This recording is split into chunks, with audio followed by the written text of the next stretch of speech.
Paul Di Giacomo qui commente Planet Smashers dans ton sous-sol. Ah ouais, ça c'était cool en crise. J'étais en secondaire 5 avec Paul, justement, on était à la même école. Puis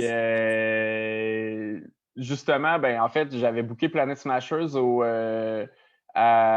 sous-sol de l'église Saint-Sacrement. Ben pas au sous-sol de l'église Saint-Sacrement, mais au centre des loisirs Saint-Sacrement. Ouais. Puis Simon, il les avait bookés au Cachemire. Mm-hmm. Là, ben, on n'était pas associés ensemble. Puis là, ça faisait de la compétition. Ça fait qu'il a fallu que j'annule mon show, tu sais. Mais là, j'ai demandé aux gars de Planète, j'ai dit, Chris, les gars, ça vous tente-tu de venir jouer dans le sous-sol chez nous, tu sais, tant qu'à ça, puis on va se faire un petit party, puis ça va être bien cool. Puis, ben là, il était-tu la formation que je connais avec les Brass puis tout dans ce temps-là? Oh, il était tout seul, là. Il s'est passé des affaires dans cette party-là. C'est sûr. Fait qu'on les a bookés dans le sous-sol chez nous, puis ça brassait pas mal. Il y avait plein de monde dans ce temps-là. C'était MIRC, le réseau social. Hey, je m'en souviens. On allait sur le net. C'est ça. On appelait ça « Hey, on va sur le net à soir! » Ouais. Puis là, on allait sur MIRC, puis genre, j'avais invité mes amis de l'école, puis je pense Max Leclerc aussi. C'était comme ma première date Internet, Max Leclerc.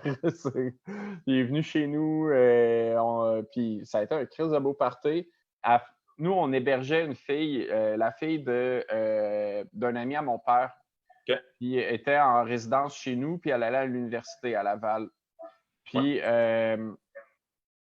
le tromboniste de l'époque de Planet Smashers, il a comme, je sais pas, popé de la pilule, bu, fait 1 million d'affaires de trop, puis il est allé se coucher dans sa chambre, puis il a dégueulé à grandeur de sa chambre partout. Oh. C'était mauve, c'était dégueulasse. Oh. Puis, ouais, c'était... Mais non, il s'en est passé pas mal des affaires dans cette partie-là, mais... Ça fait des beaux souvenirs.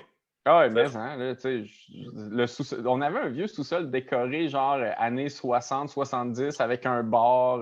Ça avait quasiment l'air d'un tiki bar, là, tu sais, avec des gros bardeaux c'était des bardeaux de cèdre, mais avec un peu d'imagination, c'était des bardeaux de palmier, là, mettons. Oui. Avec le reste du branding, ça s'absorbait.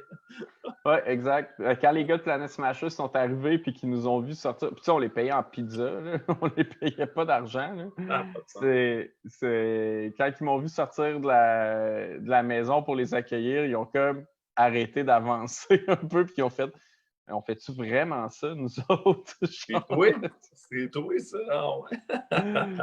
Mais écoute, ça a été le premier je peux même plus les compter, les shows de Planet Smashers que j'ai fait dans ma vie. Là. Non.